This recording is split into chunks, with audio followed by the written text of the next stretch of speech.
Jangan persalahkan orang tua, jangan persalahkan keadaan, jangan persalahkan orang lain, jangan persalahkan saudaramu. Kalau engkau miskin, itu miskin adalah keputusanmu, kau sendiri yang menghambat dirimu.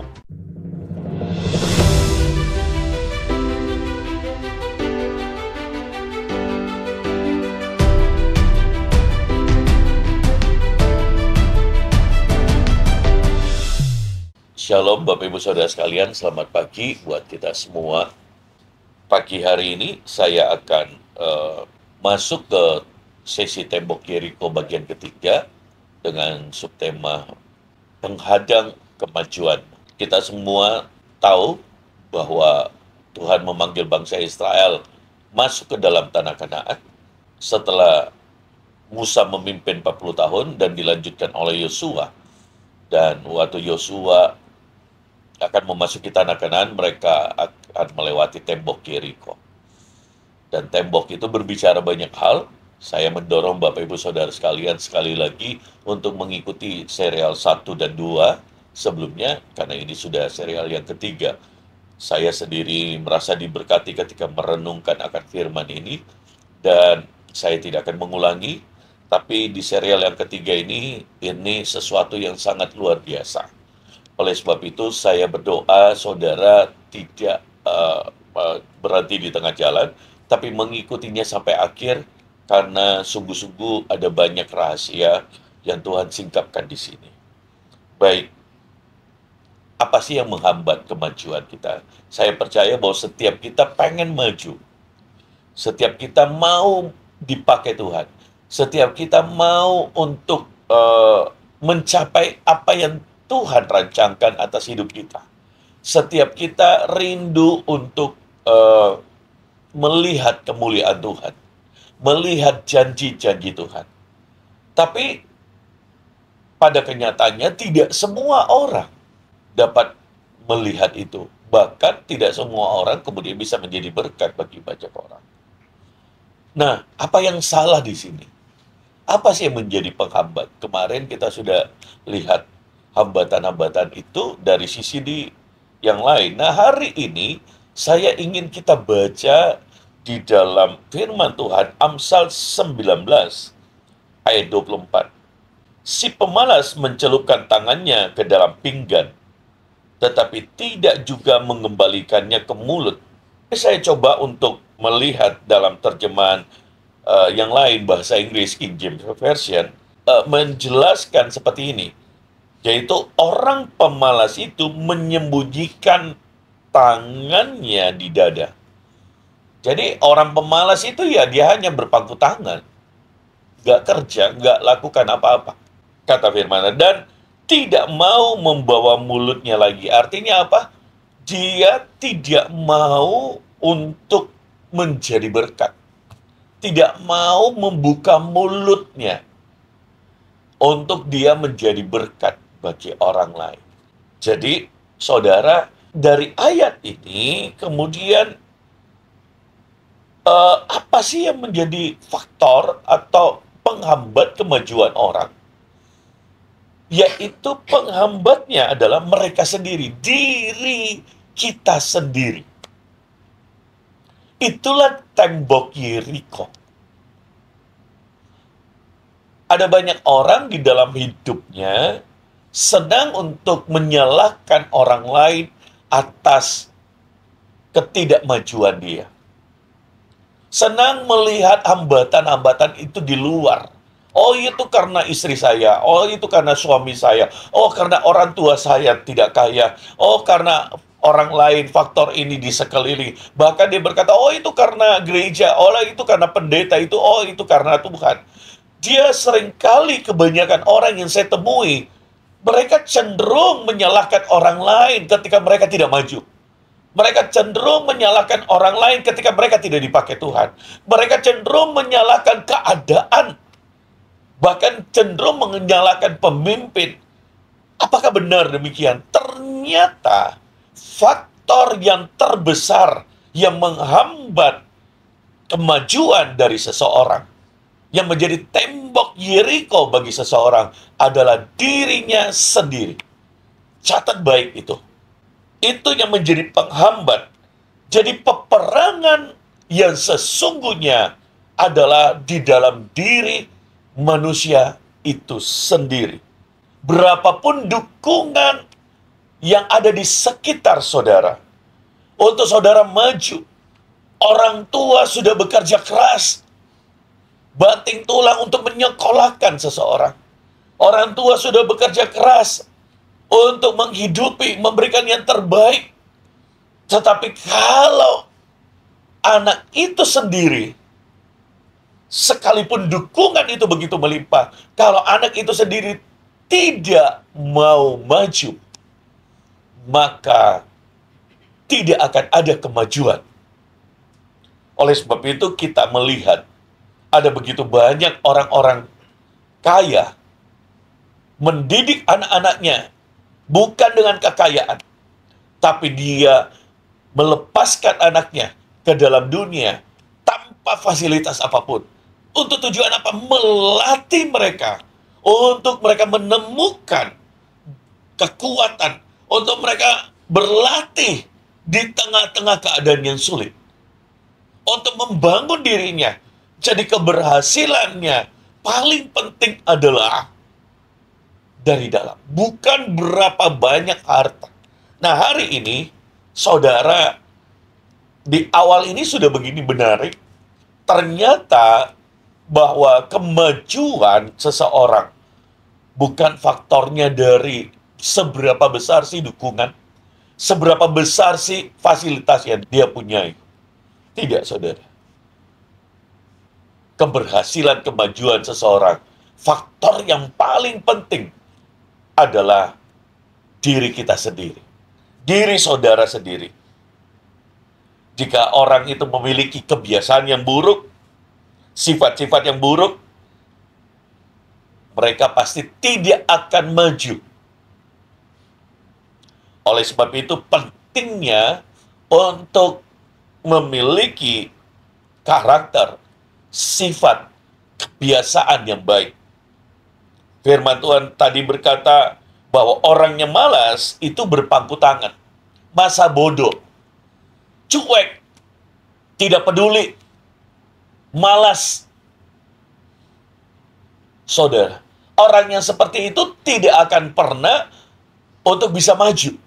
Perempuan, terlebih laki-laki. Makanya ada banyak orang ketika mau berhasil hidupnya, yang paling pertama lihat apakah dia orang yang ulet, orang yang pekerja keras. Ini penting, saudara. Sebab orang yang malas tidak akan pernah mempunyai masa depan. Dia sendiri yang membuat dirinya tidak berhasil.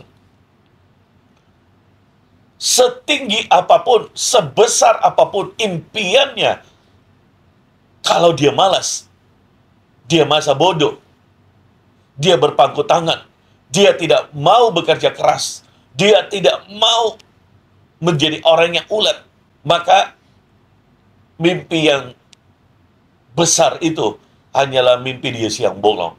Orang akan tertawa bilang kepada dia, ini mulutnya besar aja. Orang akan tertawa mengejek dia, kenapa? Ngomongnya gede, besar, tapi pada kenyataannya sehari-harinya malas. Maunya dipakai Tuhan jadi hamba Tuhan besar. Sekolah Alkitab, tapi malas. Orang seperti itu tidak mungkin dipakai Tuhan. Anda bisa tamat sekolahnya, tapi tidak mungkin dipakai. Demikian juga dengan seorang bisnismen. Kalau dia malas, maka tidak mungkin bisnismu bisa jadi besar. Kalau orang yang berkarir, kalau dia malas, orang lain mengerjakan 10 hal, dia 1 hal saja sulit untuk selesai. 2 pekerjaan sulit. Orang yang seperti itu tidak akan mungkin berhasil. Karena di dalam dunia ini ada hukumnya. Nah, kita akan belajar sama-sama. Kadang-kadang orang Kristen berpikir ini, yang penting kan saya cinta Tuhan. Yang penting kan saya melayani Tuhan, saya rajin beribadah. Tapi dia malas. Maka dia sendiri menjadi penghambat kemajuannya. Ya, seringkali seperti itu, saudara. Nah, itu sangat-sangat disayangkan. Roma pasal yang ke-8 ayat 31. Firman Tuhan berkata, sebab itu apakah yang akan kita katakan tentang semuanya itu? Jika Allah di pihak kita, siapakah yang akan melawan kita? Jika Allah di pihak kita, siapakah yang akan melawan kita? Apa jawabannya, saudara? Siapakah yang dapat melawan kita? Diri kita sendiri. Allah sudah di pihak kita. Tapi yang membuat kita bisa melawan adalah diri kita sendiri. Orang lain nggak bisa. Tidak ada yang bisa. Tapi diri saudara sendiri bisa membatalkan rencana Tuhan. Diri engkau sendiri bisa membuat janji Tuhan tidak terlaksana. Kenapa? Karena malas. Karena berpangku tangan. Jadi pastikan bahwa saudara tidak melawan kehendak Tuhan. Saudara tidak melawan diri saudara tidak melawan Tuhan dengan cara malas. Ada banyak orang yang sayang sekali saya seringkali temui bersembunyi di belakang pelayanan untuk kemalasannya. Yang harusnya kita yang sebagai pelayan Tuhan, anak-anak Tuhan, justru harus menjadi contoh. Orang yang paling rajin. Saya dulu bekerja menjadi sales di sebuah toko waktu SMA. Saya kerja. Pulang sekolah langsung kerja. Cuma kerja setengah hari, tapi omsetnya paling banyak. Sebab saya bisa bantu kerja sampai malam tanpa diupah. Kenapa? Karena saya harus menjadi teladan. Ketika saya menjadi kerja, waktu kuliah jadi pabrik kayu sebelum menjadi bisnisman, saya adalah seorang pekerja. Apa yang saya lakukan? Datang paling awal. Kalau kita kerja buka jam 7, saya udah datang jam 6, saya setengah 7 paling lambat. Saya buka. Saya pulang jam 1 malam. Pulang paling terlambat. Orang sudah berhenti kerja 2 shift sampai jam 12 malam. Saya pulang jam 1. Saya rapikan semua. Besok pagi, saya tiba di rumah setengah 2. Jam 2. Besok pagi, saya bangun lagi. Pagi hari, saya tiba jam 6. Setengah 7 pagi. Selalu seperti itu. Tidak pernah mengantuk-mengantuk. Kenapa? Masih muda. Tidak punya uang. Keluarga sederhana. Saya bantu kerja untuk membantu ayah saya membiayai sekolah adik-adik. Dan termasuk saya. Tapi Tuhan tidak buta. Dan akhirnya 2 tahun kemudian, saya menjadi bisnisman. Kenapa? Waktu saya kerja benar-benar seperti untuk Tuhan. Nah, kenapa saya saksikan ini? Supaya saudara lihat bahwa Tuhan mau saudara maju. Asalkan saudara tidak menjadi penghambat kemajuan saudara.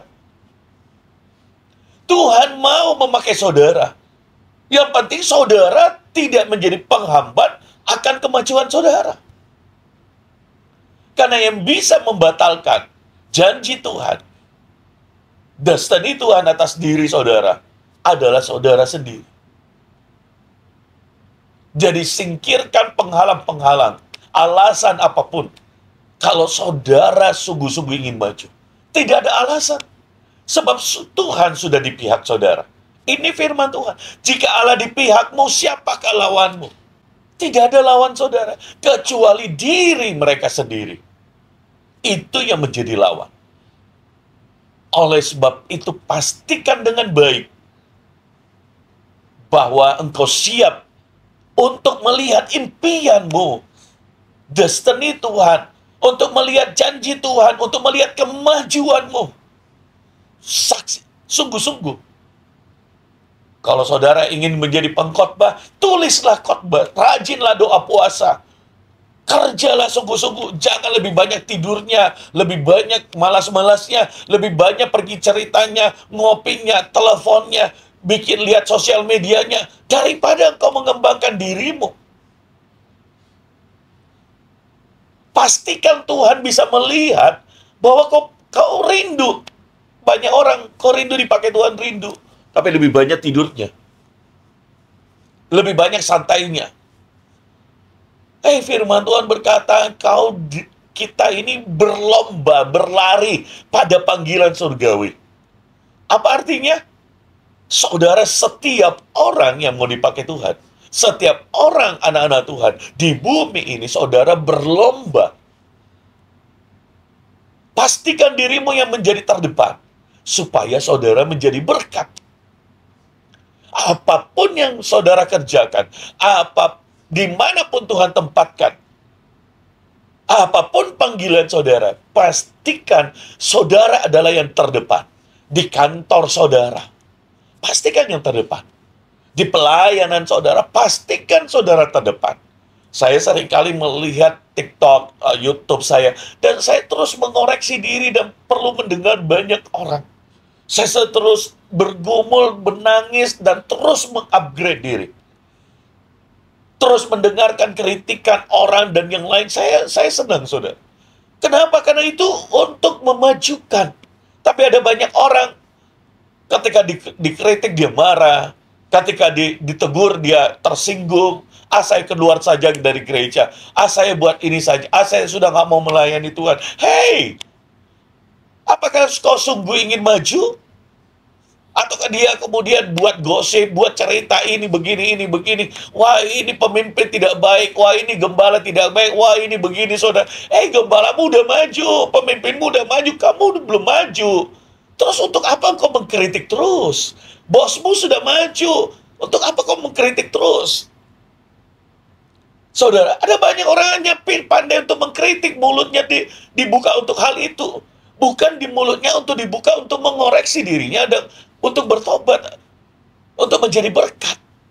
Orang yang seperti itu dimanapun dia berada, yang menjadi penghalang bukanlah orang lain, diri mereka sendiri. Kau pindah-pindah perusahaan kemana-mana pun juga, ada seringkali kalau ada orang yang, ya kebetulan kami punya hotel dan restoran, saya memang dari bisnismen dan hamba Tuhan. Waktu saya lihat, saudara, wah saya diusulkan ini ada 3, Pak, yang ini. Dan saya lihat, wah yang ini pindah, 1 tahun bisa pindah berapa kali. Dia pikir bagus. Oh yang ini enggak, oh ini enggak. Oh yang ini juga, wah saya bilang enggak ada. Coba lihat yang lain, Pak, ada 10, Pak, tapi ini. Saya lihat yang lain, saya pilih yang ini. Bapak pilih kenapa? Lihat kesetiaannya. Lihat keulatannya. Kenapa dia keluar?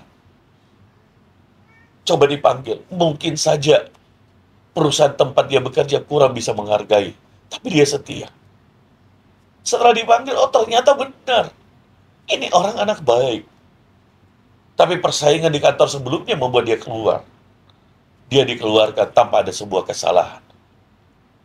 Gitu. Dan ternyata benar. Jadi, saudara, penting sekali karakter. Penting sekali untuk membangun diri saudara sendiri. Kalau saudara sebagai pelayan Tuhan, gerejamu tidak maju, pelayananmu tidak maju, jangan salahkan orang lain. Jangan salahkan gereja saudara. Kalau saudara melayaninya selalu terlambat, setengah hati, tidak buat apa-apa, hanya datang ke gereja, tidak ada yang dihasilkan, tidak pernah ada kuasa Tuhan, tidak pernah ada jadi berkat buat orang, seperti itu, tidak pernah punya kasih dan berbelas kasihan kepada orang. Apa yang akan saudara lakukan? Bagaimana hidupmu dipakai Tuhan? Pindah-pindah gereja, wah ini gereja kurang bisa memakai saya maksimal. Saudara, yang memakai saudara itu Tuhan. Ada kelihatan buahnya. Amin. Amin. Dan Tuhan ingin saudara setiap waktu mengoreksi hidup. Koreksi yang di dalam. Jadi, sifat negatif seseorang itu melawan dirinya sendiri di dalam perjalanan hidupnya. Jadi sifat-sifat yang negatif inilah yang menjadi hambatan untuk kemajuannya. Jadi misalnya kayak tadi, kemalasan. adalah hambatan besar untuk kemajuannya.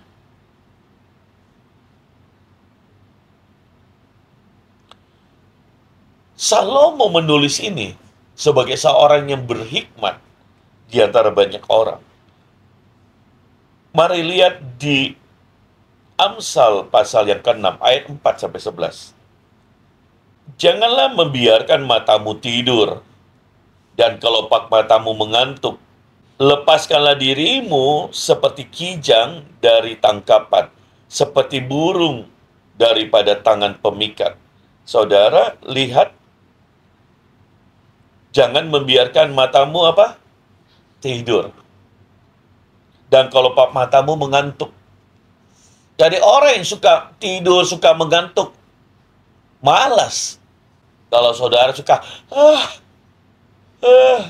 sedikit-sedikit cari tempat tidur, kau tidak akan mungkin bisa maju. Percaya, sebab itu firman. Lepaskanlah dirimu seperti kijang dari tangkapan, seperti burung daripada tangan pemikat. Jadi saudara, mesti engkau rajin. Lepaskan, itu seperti ikatan. Kemalasan itu ikatan. Ayat yang ke-6. Hai pemalas, pergilah kepada semut. Perhatikan lakunya dan jadilah bijak. Saudara, kita manusia adalah makhluk mulia. Paling mulia dari antara semua ciptaan. Tapi Tuhan menyuruh orang yang malas untuk belajar kepada semut yang begitu kecil. Apa yang terjadi dengan semut? Semut tahu bagaimana bekerja keras. Semut tahu bagaimana bekerja dengan tim. Dia bisa mengangkat beban bersama-sama yang puluhan kali, ratusan kali lebih besar daripada badannya. Dia tahu bagaimana kerja sama sehingga mereka bisa melihat, mereka bisa mengerjakan hal-hal yang besar karena mereka tidak malas. Waktu musim dingin, waktu musim pajan dia kerja sungguh-sungguh. Waktu musim dingin dia tidak bisa keluar karena dia musim dingin. Tapi makanannya sudah dia sediakan. Kalau tidak dia akan mati. Apa yang terjadi pada semut? Lihat saudara, waktu orang melihat perilaku semut, Tuhan bicara kepada pemalas, perhatikan lakunya dan jadilah bijak. Ada dua hal. Perhatikan apa yang dia lakukan, kata Tuhan.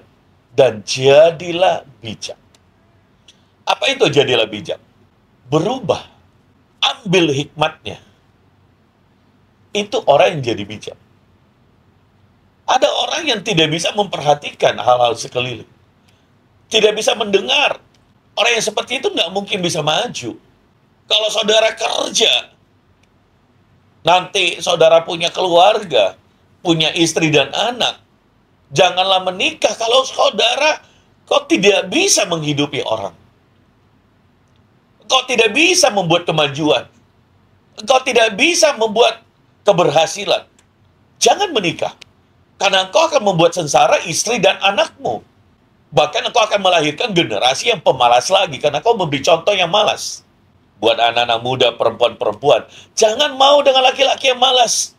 Ini laki-laki yang malas ini tersinggung pasti. Ya, supaya saudara bisa berubah. Karena Tuhan sendiri, dia berkata, jadilah bijak. Perhatikan semut itu. Perhatikan perilakunya. Tuhan mau saudara menjadi berkat. Harta sebanyak apapun, kalau dia pemalas, akan habis harta itu dimakan. Dan kemudian akan jadi nol besar. Jadi pilihlah laki-laki yang benar-benar pekerja keras. Rajin. Ringan tangan. Saudara, jangan cuma banyak mulutnya. Banyak teorinya, banyak idenya, tapi nol dalam pekerjaannya. Dia hanya berpangku tangan, suruh orang lain kerja, dia nggak ada. Suruh orang lain puasa, dia nggak pernah puasa. Suruh orang lain ini, tapi dia nggak ada. Angkat ini ya, dia hanya lipat tangan. No. Oh, cari selalu, kalau kerja tim, selalu cari yang ringan. Oh, ada pemimpin saja baru terlihat dia rajin. Orang yang seperti itu tidak akan pernah bisa maju. Engkau yang sendiri yang menghambat karena pemalas. Apa itu yang dikatakan? Ayat 7. Biarpun tidak ada pemimpinnya, pengaturnya atau penguasanya, ia menyediakan roti di musim panas dan mengumpulkan makanan pada waktu panen. Nah, semut dikatakan, biarpun tidak ada pemimpinnya, pengaturnya, atau penguasanya. Saudara harus sampai di level ini, yaitu bekerja dengan sungguh-sungguh tanpa pemimpin. Tanpa pemimpin lihat, tanpa pemimpin atur, tanpa penguasa. Ini orang yang akan berhasil. Kenapa? Karena dia tahu apa yang akan dia kerjakan, dia tahu bagaimana dia bekerja, dia tahu bagaimana bekerja sama secara tim. Hari ini sedikit orang yang seperti itu. Yang ada tunggu disuruh, tunggu ini, tunggu itu, tunggu diatur dan yang lainnya. Tidak ada inisiatif, tidak ada ide, tidak ada inspirasi sendiri, kreativitas sendiri yang muncul, tidak ada kemajuannya. Bagaimana dia mau melihat impian? Dia selalu bergantung pada pemimpin, dia selalu bergantung pada orang. Orang yang seperti itu nggak mungkin. Nggak mungkin dipakai Tuhan. Nggak mungkin untuk ini. Bos nggak suruh. Oh, saya nggak tahu. Dia masa bodoh, itu orang yang lipat tangan. Masa bodoh, malas. Jadi dia nggak pernah punya ide kreatif. Waktu saya kerja di pabrik kayu, bagian saya pertama adalah bagian tally. Tally itu bagian stok. Hitung stok. Tapi waktu saya tally, wah ini mudah. Saya mulai ikut mengirim barang. Dari biasa sehari cuma satu. Oh, saya mulai bantu kirim barang. Oh, saya pikir ini bisa 2 kali. Setelah 2 kali, ini bisa 3 kali. Tapi teman lain membenci saya. Tapi apa saya marah, saya benci dengan orang? Tidak. Saya mengampuni. Apakah saya undur dari perusahaan? Tidak. Tapi saya justru bekerja lebih keras. Saya beritahu ini untuk ini. Tapi orang lain, ada orang yang bilang ke saya, "Hei, bos tidak pernah kita lihat. Dia tidak peduli dengan kita." Tidak. Kita ini dapat gaji. Kita mesti kerja sungguh-sungguh. Kalau bos rugi bagaimana? Saya nggak pernah ketemu bos. Dia nggak kenal saya. Bos itu terlalu jauh yang punya perusahaan. Tapi saya bekerja seperti untuk Tuhan. Tapi bukan hanya itu. Kemudian saya bekerja, saya mulai belajar di produksi. Orang produksi dapatnya kalau dari kayu logs bundar itu 50%. Saya produksi naik jadi 60, naik jadi 70%, dan itu bisa dijual semua. Sampailah ke report itu ke bos. Dan bos bilang, wah masa bisa? Saya kemudian menjual barang-barang yang sisa, saya masuk ke marketing, gaji saya masih dengan gaji teli. Saya bantu orang marketing lagi. Saudara, untuk memarketingkan gajiku masih orang teli. Setelah saya ketemu bos, wah, dia bilang sama papa saya, anakmu ini pintar. Puji Tuhan, papaku bilang. Ya memang dia suka kerja keras dan dia rajin, Pak. Ya saya sudah dengar ini. Dan apa yang terjadi? Anak-anak bos itu teman saya, saudara. Ya tapi anak bos, saudara, ya mobilnya mewah dan yang. Tapi akhirnya apa, saudara? Tuhan bawa saya jadi pengusaha. Dan keadaan itu justru makin terus naik. Dan justru lebih daripada bos saya. Itu segala kemuliaan buat Tuhan. Kalau kau tidak punya keunggulan, kalau kau sendiri tidak ingin maju dengan dirimu, maka tidak ada orang yang bisa menolongmu. Ada banyak orang, ya saya tidak mau belajar yang lain. Padahal banyaknya waktunya. Maka dia nggak mungkin. Saudara di gereja, tidak mau belajar main musik, tunggu diajar. Gak mungkin saya belajar kepada orang yang produksi itu bukan satu orang. Saya beli buku banyak, saya belajar bukan satu orang, dan traktir dia, ajak dia, ambil hatinya. Saudara pikir orang-orang itu yang ahli itu mau berikan saja ilmunya dengan gratis? Dan bukan hanya satu pabrik yang lain, saya perluas pergaulan. Saya belajar dari mereka, belajar rahasia mereka. Saya belajar dari bos-bos. Saya membangun hubungan yang baik. Walaupun uangku sedikit, saya traktir dia makan, kasih dia makan enak, supaya dia bisa membantu saya. Secara tidak langsung saya nggak bilang, tolong ajari saya, nggak mungkin, saudara. Saudara harus pintar mengambil hatinya, dan kemudian waktu saudara bertanya, saudara dekat dia akan tanpa sadar mengungkapkan rahasia-rahasianya. Dan saudara belajar, itu dibilang orang yang bijak. Perhatikan perilakunya, saudara. Belajar kepada orang-orang yang berhasil, kepada hamba-hamba Tuhan yang berhasil. Kalau saudara di bawah Tuhan pergi ke gereja-gereja besar, saya selalu belajar. Bukan berarti saya diundang khotbah di gereja-gereja besar, oh saya lebih hebat. Tidak. Tuhan berkata, belajar nak, lihat. Begitu. Oleh sebab itu Tuhan membuat koneksi. Kalau manusia kita belajar kepada semut yang berhasil di dalam mengelola makanannya, saudara bisa menjadi bijak. Apalagi saudara belajar kepada orang-orang yang berhasil. Tapi saudara harus bijak, saudara memiliki hati yang mau belajar. Kalau sombong nggak mungkin. Kalau malas nggak mungkin mau belajar. Kalau hanya berpangku tangan nggak mungkin. Nggak mungkin, saudara. Demikian juga kalau laki-laki mau cari istri. Lihat, istri yang seperti apa? Oh, istri yang ringan tangan. Istri perempuan yang pekerja. Jangan cari istri yang hanya tahu make up saja ya. Make up itu nggak salah. Tapi kalau cuma itu, ingin tampil saja, tapi nggak ada buahnya, nggak ada pekerjaan, nggak ada sesuatu yang dihasilkan, maka nggak mungkin. Orangnya malas, ngurus dirinya sendiri saja nggak bisa. Apalagi nanti mau mengurus suami dan anak-anak. Nggak mungkin, saudara. Jadi jangan mau kepada orang-orang yang malas. Ini supaya seimbang, jangan hanya laki-laki saja, perempuan juga. Tapi seringkali juga anak mempersalahkan orang tua. Yang menghambat kemajuanmu bukan karena orang tuamu, dirimu sendiri. Pak, saya mau jadi dokter, Pak. Pak, saya mau jadi ini, tapi orang tuaku nggak bisa kasih saya kuliah. Kalau kau mau jadi dokter, kau mau jadi orang yang berhasil, tidak selalu itu. Zaman sekarang, saudara, ada banyak tempat kuliah yang bisa saudara bahkan ke luar negeri. Bahkan perusahaan besar. Kalau memang engkau punya prestasi, Tuhan akan melihat. Tapi kalau dirimu, saya seringkali, saudara, ditelepon beberapa hamba Tuhan, orang-orang yang kemudian dia bilang, Pak, ini anakku rindu untuk begini, tapi ini tidak bisa. Ini begini. Saudara, dia kemudian recokin orang tuanya, sehingga orang tuanya pergi pinjam kiri kanan, dan itu komplain.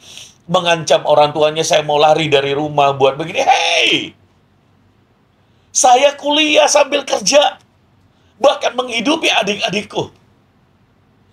Bahkan saya kerja dari TK, jalan kaki pergi sekolah, dituntun diajar cuma 2 hari.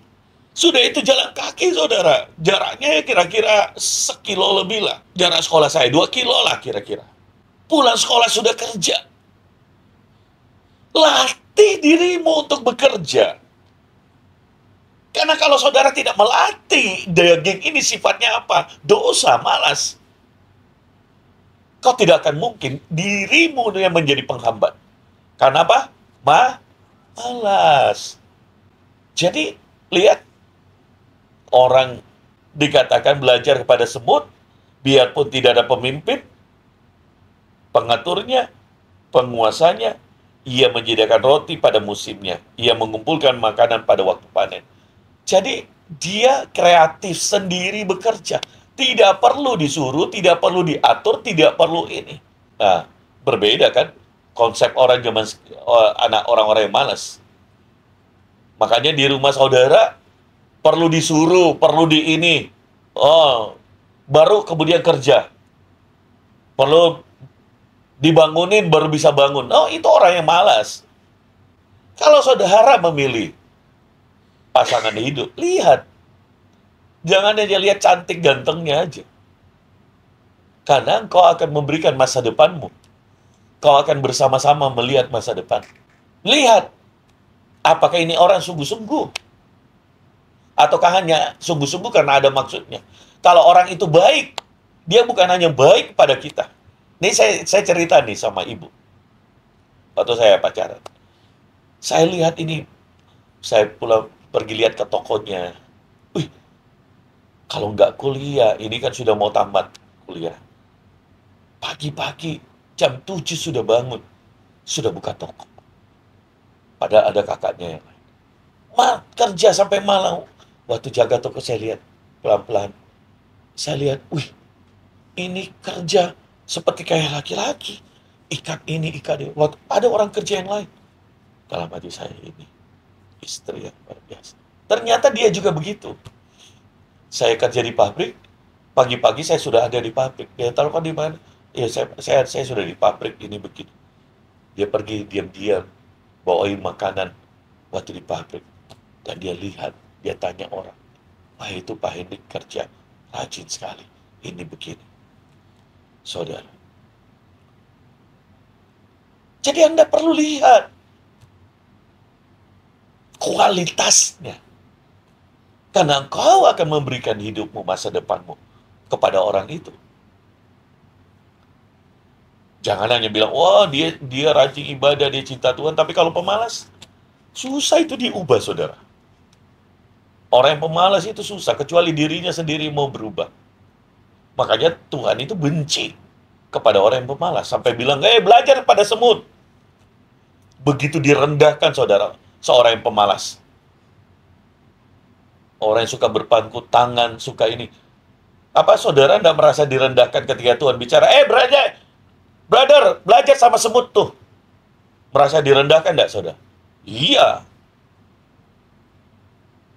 Saking Tuhan tidak respeknya kepada orang yang pemalas.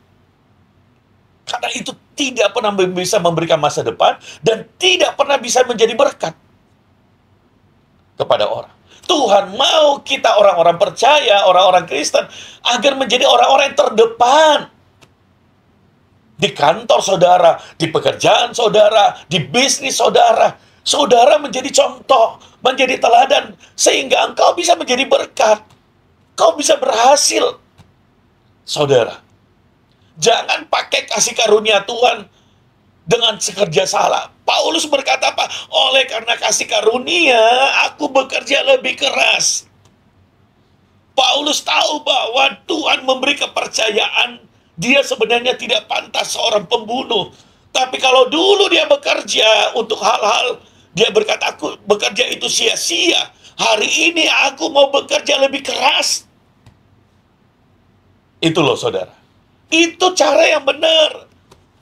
Tapi hari ini orang bercokol dengan kasih karunia, orang bercokol dengan pelayanan untuk kemalasannya. Lebih banyak di warung kopi, lebih banyak di gosip, dan yang lain-lain. Lebih banyak pada pertemuan-pertemuan yang tidak berguna, tidak ada nilai. Sehingga orang tidak bisa melihat buahnya. Jadi bagaimana caranya? Saatnya untuk gereja Tuhan berbalik. Ini saya bicara tentang, bukan berarti semua orang, tapi buat orang-orang yang malas. Buat orang-orang yang masa bodoh. Ingatlah bahwa saudara itu anak-anak Tuhan. Saudara punya tanggung jawab untuk itu. Makanya Tuhan berkata, belajar pada semut. Kreativitas saudara perlu, saudara. Ide-ide saudara perlu. Inisiatif saudara perlu. Apalagi, saudara, keunggulan-keunggulan itu akan muncul kalau saudara sungguh-sungguh dalam bekerja. Sungguh-sungguh bekerja keras. Dengan penuh hikmat, bijaksana di dalam engkau bekerja. Jadi latih Berkati dirimu setiap hari. Buat keputusan itu. Amin. Kalau saudara mau maju, harusnya apa? Firman ini sudah menemplakmu. Dan kau berkata, Tuhan, terima kasih. Aku mau berubah. Aku nggak mau lagi malas. Hai pemalas, berapa lama lagi engkau berbaring? Nah, lihat saudara. Jadi pemalas itu ada yang pertama, kriterianya dia selalu mau dipimpin, dia selalu mau tunggu diatur. Dia tidak menyediakan makanan, dia tidak bekerja. Tidak ada hasil, maksudnya. Ada orang yang bekerja tapi tanpa hasil. Betul? Pertanyakan, apakah yang kau bekerja itu ada hasilnya? Pertanyakan pada diri saudara. Itu maksudnya. Dia menyediakan roti. Itu maksudnya. Ada hasilnya. Bukan asal bekerja saja. Kalau nggak ada hasilnya, dari apa yang kau kerjakan. Ada orang pergi ke kantor. Apa yang dia lakukan? Ya hanya duduk saja. Santai-santai saja. Apa dia bekerja? Dia pikir dia sudah bekerja. Tidak. Dia pemalas. Orang lain di kantornya bekerja. Dia buka toko. Dan waktu di dalam toko dia hanya apa? Diam-diam saja. Apakah ada hasilnya? Tidak. Dia pemalas. Pantas tokonya tidak ada. Tidak laris. Dia melayani tamu dengan setengah hati. Sambil marah-marah. Nggak mungkin tokonya maju.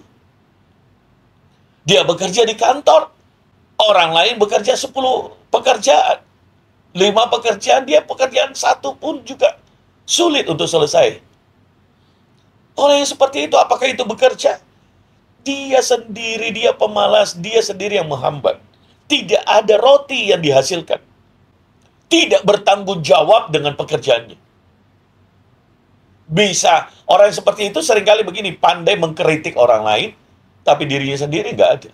Nah, ada banyak orang yang kerjanya pandai untuk bicara, mengkritik orang lain, tapi dirinya sendiri nol besar. Makanya kantornya bilang, lebih baik ini orang nggak usah kerja. Saudara, hati-hati dengan orang yang pandai bicara saja. Saudara, jangan terkecoh dengan orang seperti itu. Pemalas itu apa? Dia bilang, hai pemalas, berapa lama lagi engkau berbaring? Sukanya hanya tidur. Bilakah engkau akan bangun dari tidurmu? Tidur sebentar lagi, mengantuk sebentar lagi. Melipat tangan sebentar lagi untuk tinggal berbaring sebentar lagi. Ayat 11. Maka datanglah kemiskinan kepadamu seperti jadi orang yang sedikit-sedikit tidur, sedikit-sedikit ini malas. Apa? Hidupnya apa? Miskin. Jangan persalahkan orang tua, jangan persalahkan keadaan, jangan persalahkan orang lain. Jangan persalahkan saudaramu, jangan persalahkan. Kalau engkau miskin, itu miskin adalah keputusanmu, kau sendiri yang menghambat dirimu. Kalau engkau malas, maka datanglah kemiskinan kepadamu seperti seorang penyerbu, dan kekurangan seperti orang yang bersenjata.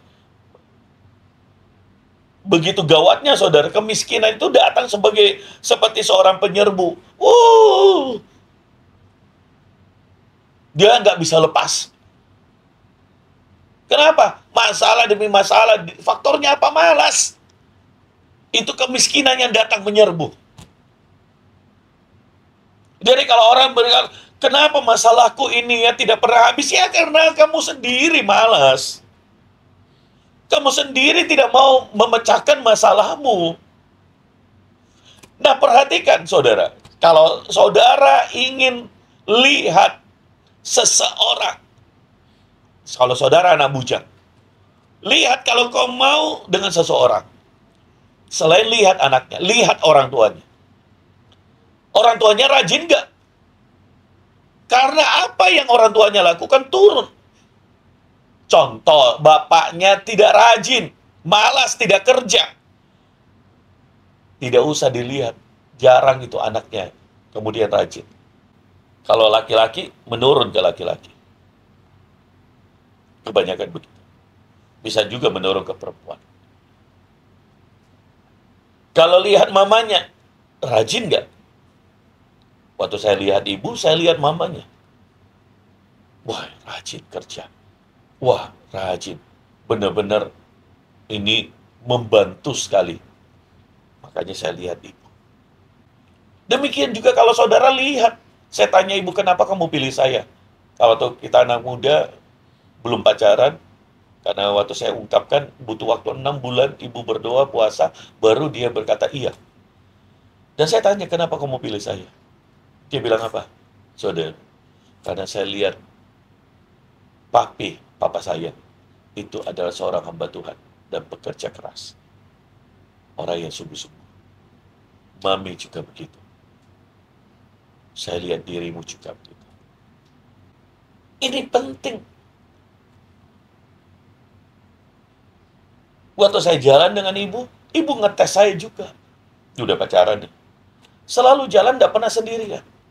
Dia berdua, bertiga dengan temannya. Jadi kalau makan, saya nggak bayar dia sendiri, kami berdua, tidak. Bayar 2-3 orang.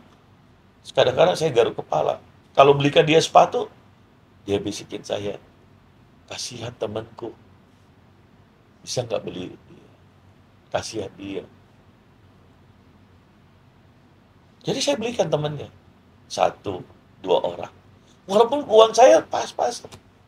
Ternyata ibu itu nguji karakter. Apakah ini orang benar-benar murah hati nggak? Kadang-kadang orang itu kepada pacarnya dia murah hati karena ada maunya. Tapi tidak benar-benar dia punya karakter murah hati. Itu. Ujilah seseorang yang saudara mau pilih. Karena lewat ujian terlihat karakter seseorang. Kalau saudara tidak mengujinya, maka saudara tidak akan bisa melihat sebenarnya siapa dia. Apakah benar-benar orang murah hati? Apakah benar-benar dia orang yang pekerja keras? Apakah dia benar-benar punya karakter? Apakah dia benar-benar sevisi denganmu? Saudara, jangan sampai hanya kau yang saja yang kerja, dia nggak kerja. Ada berapa banyak orang kemudian laki-laki tidak dihormati di dalam keluarganya karena istrinya yang bekerja, suaminya tidak. Ada berapa banyak orang yang kemudian seperti itu. Jangan salahkan istrimu, jangan salahkan anakmu. Saudara, haruslah bekerja keras. Apalagi kalau engkau masih muda. Itu sangat-sangat penting. Hidup ini ya harus bekerja. Jangan bercokol dengan di belakang ibadah, di belakang hal-hal yang rohani, ya pelayanan dan yang lain. Saudara lebih banyak izin di dalam pelayanan, dalam pekerjaan. Untuk apa, Pak? Pergi pelayanan. Untuk ini, Pak. Akhirnya kau dikeluarkan dari pekerjaan, tidak bisa.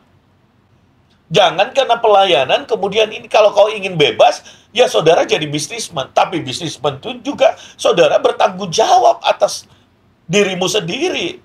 Karena kalau saudara tidak rajin, ya bisnismu tutup. Dan ada banyak orang ingin berhasil, tapi dirinya sendiri yang menghambat keberhasilannya. Makanya kemiskinan datang seperti apa? Seperti seorang penyerbu. Dan kekurangan seperti orang yang bersenjata.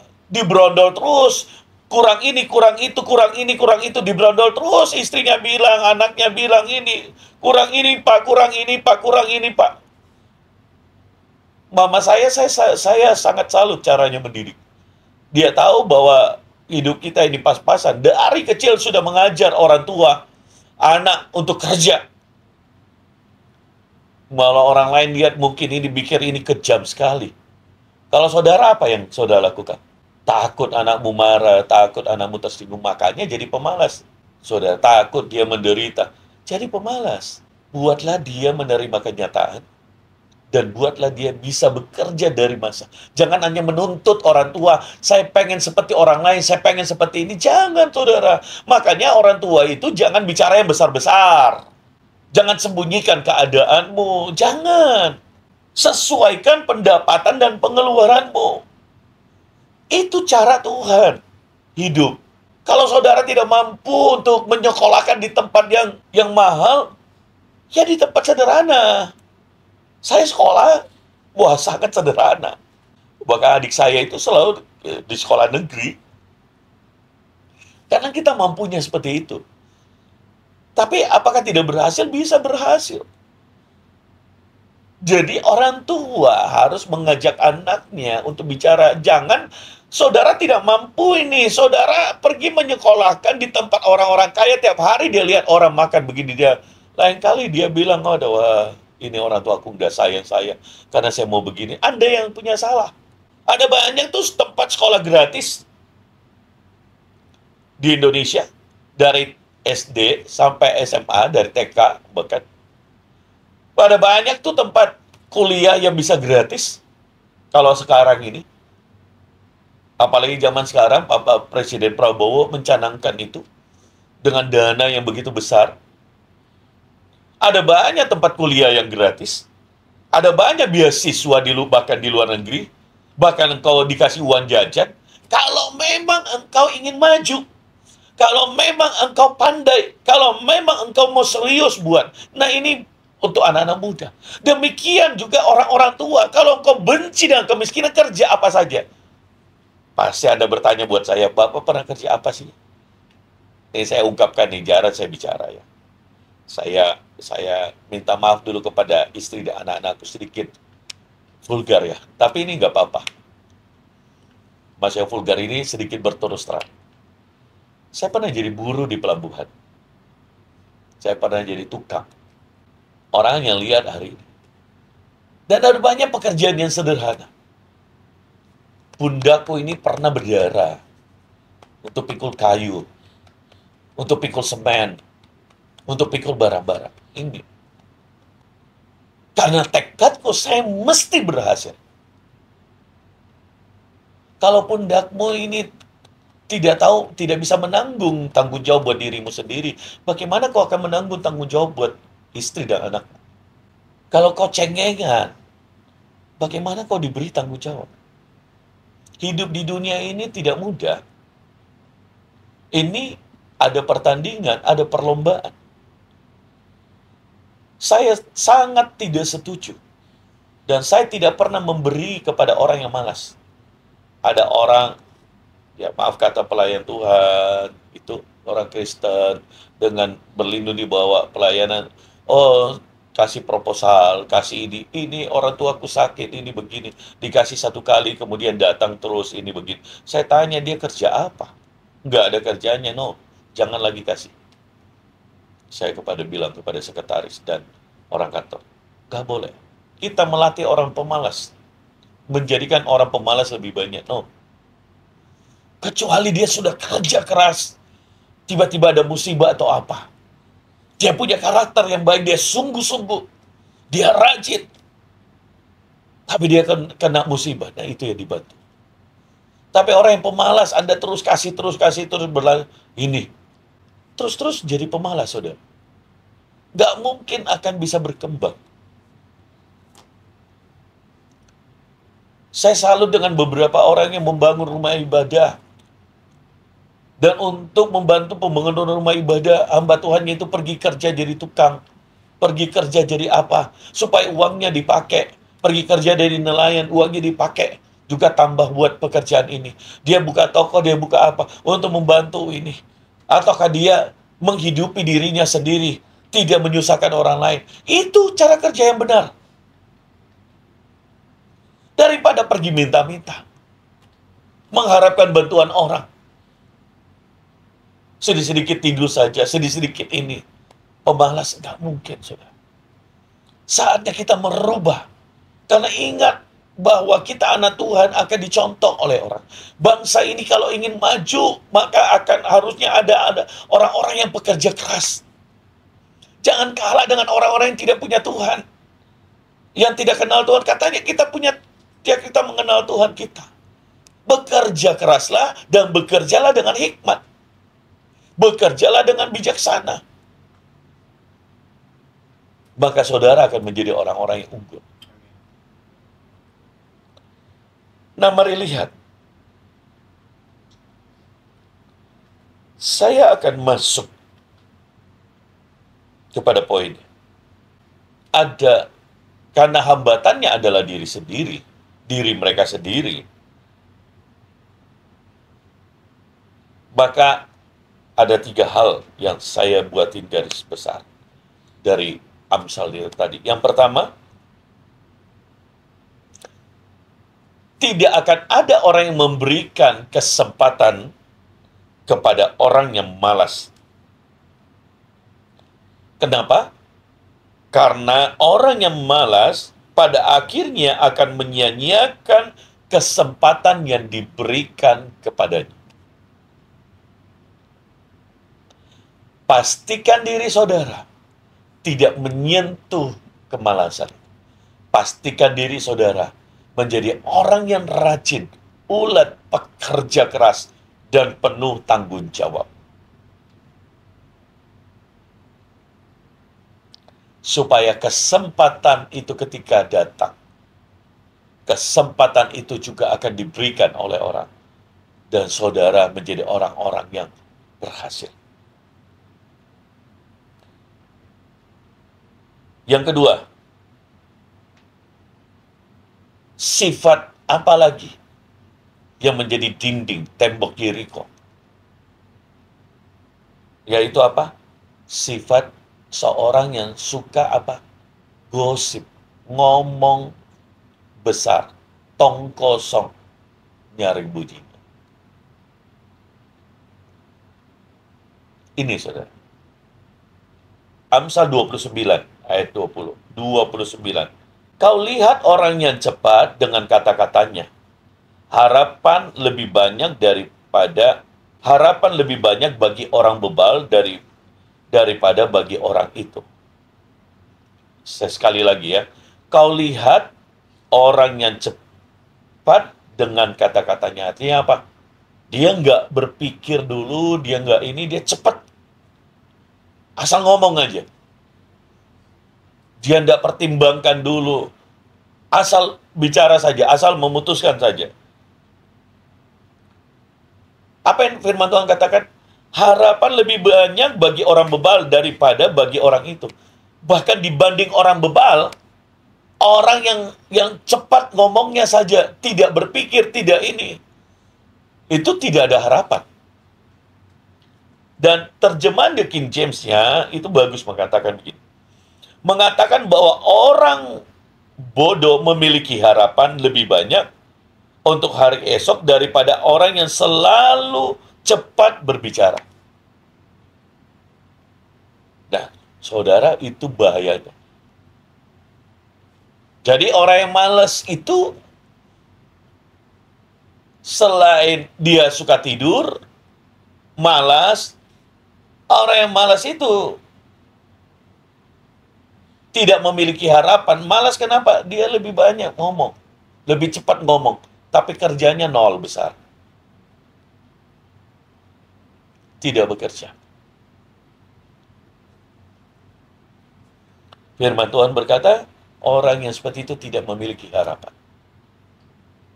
Jadi hati-hati, jangan cuma dengarkan apa kata, tapi pekerjaannya nol. Kecenderungannya orang yang seperti itu juga sulit untuk diatur, sulit untuk ditegur. Sukanya apa? Mengkritik, sukanya gosip, sukanya ngomong besar, tapi kerjanya tidak ada hasil. Firman Tuhan berkata, dia tidak mempunyai harapan. Belum. Ini firman yang bicara, dan kalau firman yang bicara, itu tepat, saudara. Apalagi rintangan? Apalagi hambatan? Apalagi tembok Yeriko di dalam diri sendiri? Yang ketiga adalah ketidakjujuran. Ini sifat yang menjadi tembok Yeriko bagi dirinya sendiri. Ini yang menghalangi keberhasilan mereka. suka berbohong, tidak bisa dipercaya.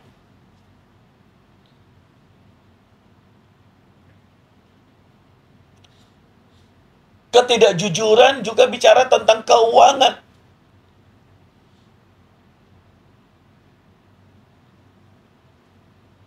Tidak bisa dipercaya.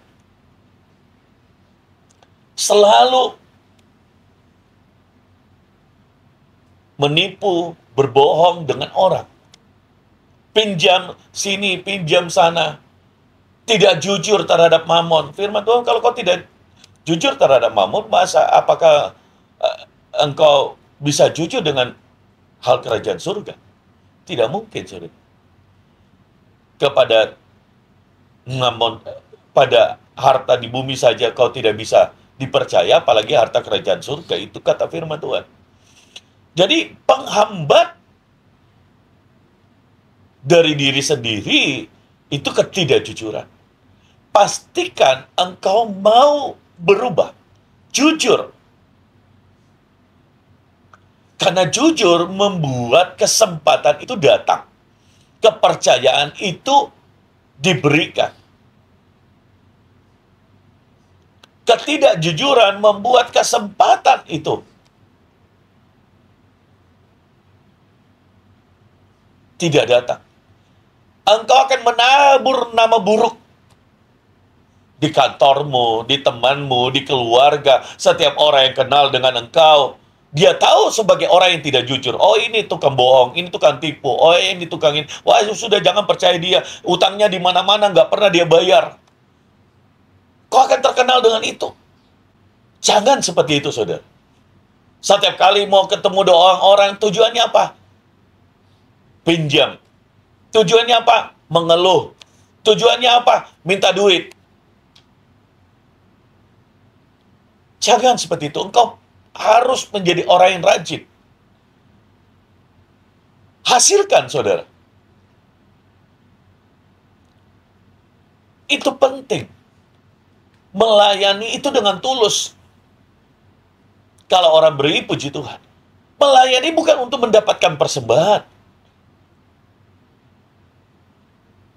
Memang firman Tuhan berkata, orang diberi makan dari hasil pekerjaannya ini. Tapi kau tidak bisa punya motivasi itu. Lakukan saja dengan tulus. Engkau harus bekerja. Saya salut dengan gereja-gereja yang memulai, dan dia tahu jemaatnya masih sedikit, dia punya banyak waktu, dan dia sambil bekerja. Sambil bekerja Grab, sambil bekerja ini, daripada harus mengharapkan belas kasihan orang, minta-minta dan apa. Itu tidak akan pernah bisa berkembang. Datang ke rumah orang, datang ke perusahaan orang, tidak akan pulang kalau tanpa dikasih PK. Wah, sudah 2 jam, udah 3 jam. Gak boleh lagi seperti itu, saudara. Anda mempermalukan panggilan Tuhan atas hidup. Anda mempermalukan Tuhanmu. Padahal kau punya tenaga, kau punya ini. Saatnya untuk berubah sungguh-sungguh. Supaya Tuhan memberi. Supaya Tuhan memberkati saudara.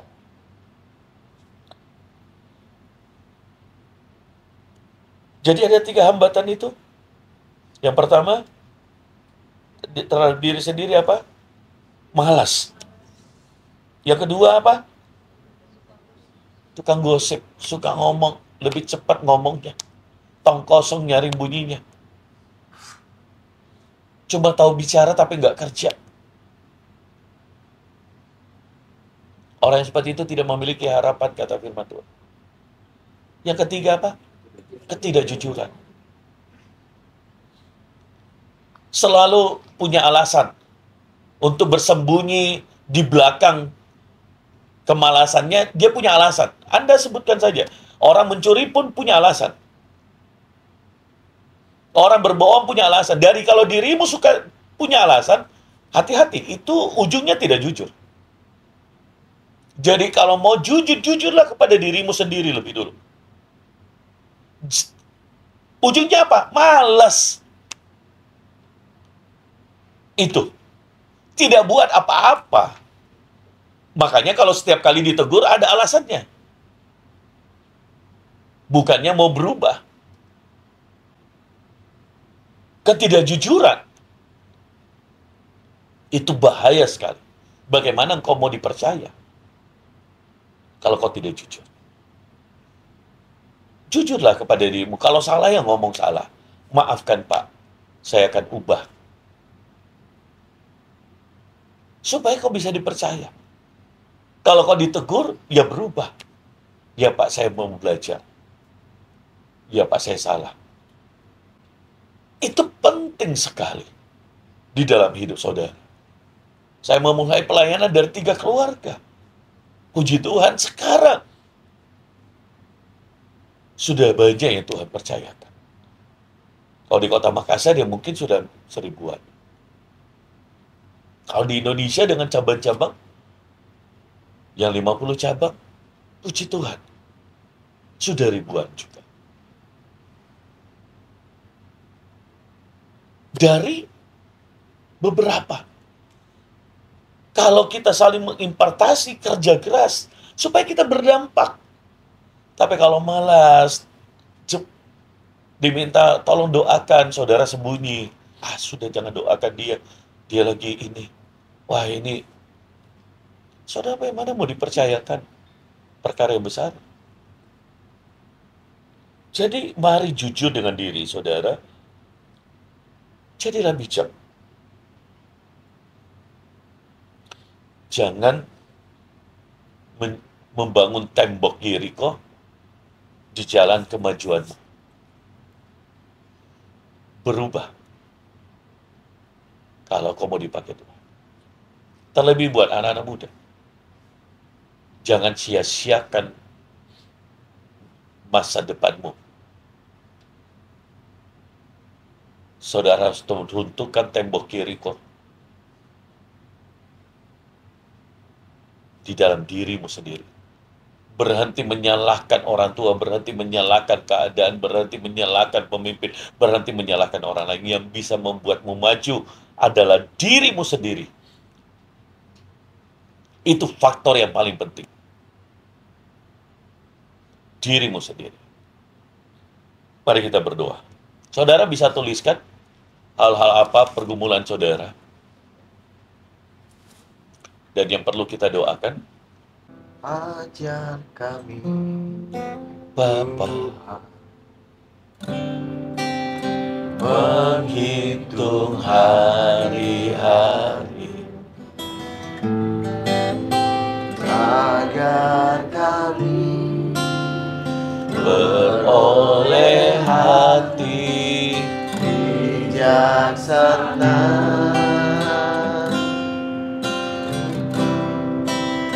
ajar kami Bapa hidup dalam jalan-Mu, agar semua rencana-Mu digenapi.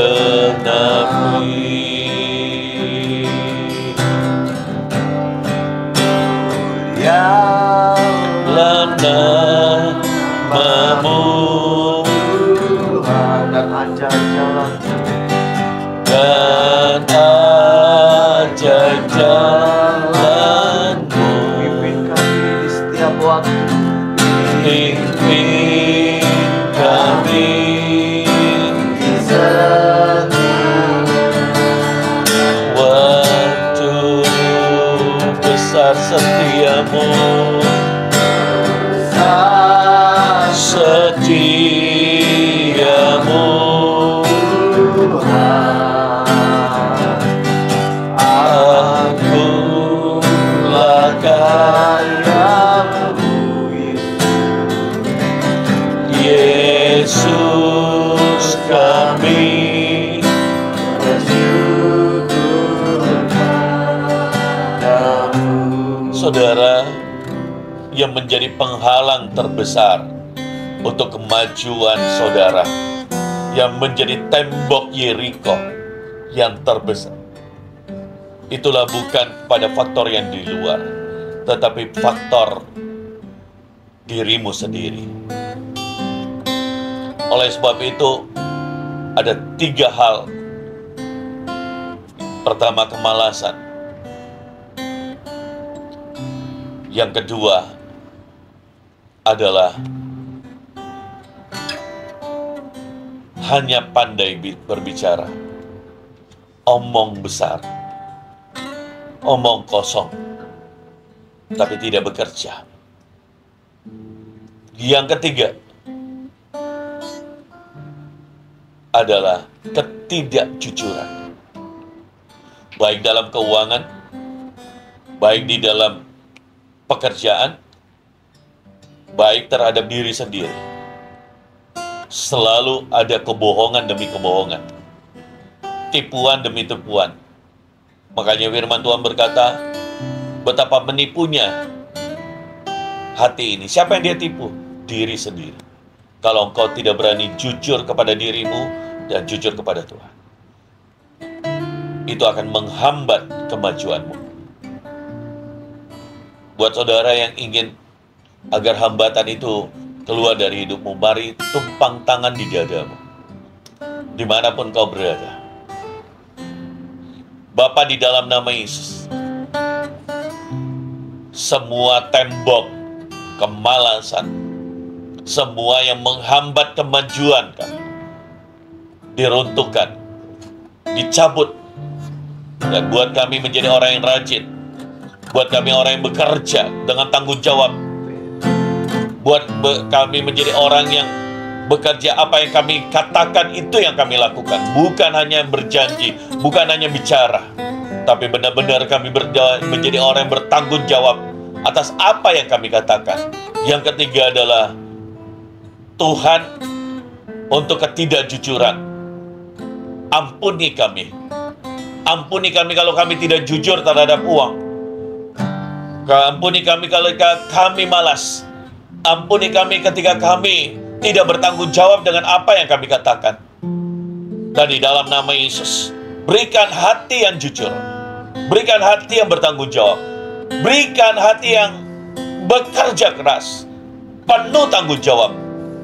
Dan di dalam nama Yesus, agar kami dapat maju, memiliki masa depan, agar kami bisa berhasil di tempat-tempat di mana Tuhan tempatkan kami. Dan di dalam nama Yesus, Tuhan tolongi setiap anak-anak-Mu. Kami berdoa buat saudari Rian, buat lutut kanannya, bahunya yang sakit, Tuhan Engkau sembuhkan dengan bilur-bilur-Mu. Buat Pak Lamhot Purba, Tuhan, pelayanannya sebagai hamba Tuhan, Tuhan buat dia bertumbuh. Dia menjadi hamba Tuhan yang pekerja keras. Dia menjadi hamba Tuhan yang sungguh-sungguh apa yang dia katakan, sungguh-sungguh itu yang dia lakukan. Menjadi hamba Tuhan yang jujur, bisa dipercaya oleh jemaat, oleh banyak orang. Pakai hamba-Mu untuk kemuliaan nama-Mu. Buat saudara Rian, Tuhan kami berdoa, biar tanah, pembelian rencana tanah untuk rehabilitasi, Tuhan cukupkan. Dan di dalam nama Yesus, Tuhan Kau memberkati. Kalau ini seizin rencana-Mu, Tuhan Engkau memberkatinya. Tuhan buka jalan. Dan di dalam nama Tuhan Yesus, terima kasih Tuhan. Kami bersyukur besok hari gereja-gereja akan beribadah. Kami berdoa biar Injil diberitakan. Injil yang murni, Injil yang dari Engkau, Injil yang membangun, mengoreksi, memerdekakan, dan Injil yang menyatakan kuasa dan mujizat-Mu. Dan di dalam nama Yesus, sehingga membawa orang-orang bertobat, membawa orang-orang maju dan mengenal akan Engkau. Berkati setiap gereja-gereja besok hari itu, berkati setiap pelayan-pelayan, agar kami melayani dengan sungguh-sungguh, dengan sepenuh hati. Dan di dalam nama Yesus mempersiapkan ibadah dengan sungguh-sungguh. Urapi setiap para pelayan, mulai dari jemput tamu yang membesuk, yang membawa jiwa-jiwa dan sampai dan penjemput tamu dan yang lainnya, media, worship leader, singers, pemain musik, dan di segala sesuatu yang terlibat, para pendoa maupun yang tidak terlihat, Tuhan, semua ya yang membersihkan tempat ibadah dan yang lain sebagainya. Dan di dalam nama Yesus, dimanapun pelayanan yang mereka lakukan, dalam nama Yesus kami berdoa, Tuhan bekerja. Kami memberkati Bapak Presiden, taruhkan hikmat, takut akan Tuhan turun atasnya. Dan di dalam nama Yesus, kami berdoa. Haleluya. Amin. Amin. Amin.